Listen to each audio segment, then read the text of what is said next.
হু এবং হুমের লড়াইয়ে তুমি কোনটাকে জেতাবা, এটা কিন্তু তুমি মাঝে মধ্যে ঠিক করে পারো না যে এই গ্যাপটাতে হু বসবে নাকি হুম বসবে। এই কনসেপ্টটা আজকে আমরা খুব সহজেই ক্লিয়ার করব। তার জন্য তোমার সাবজেক্ট এবং ফাইনাইট ভার্ব এই ২ টা ক্রাইটেরিয়া একটু মাথায় রাখতে হবে। দেখো, একটা বাক্যে যদি সাবজেক্ট এবং ফাইনাইট ভার্বের যে রেশিও অর্থাৎ সংখ্যা বা অনুপাত সমান, সমান হয়, সেক্ষেত্রে কিন্তু আমরা হুম দিব।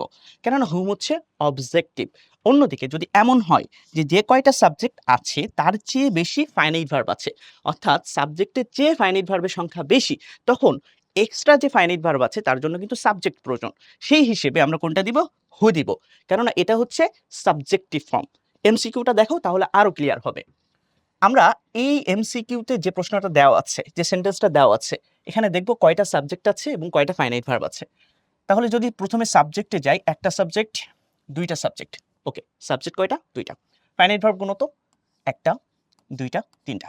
তাহলে সমীকরণ ১ নাকি সমীকরণ ২? অফকোর্স সমীকরণ ২। যেখানে আমরা দেখতে পাচ্ছি সাবজেক্টের চেয়ে ফাইনাইট ভার্বের সংখ্যা বেশি। তাহলে কি আমাকে বলে দিতে হবে উত্তর হিসেবে তুমি কোনটা নেবে? অফকোর্স তুমি হু নেবে।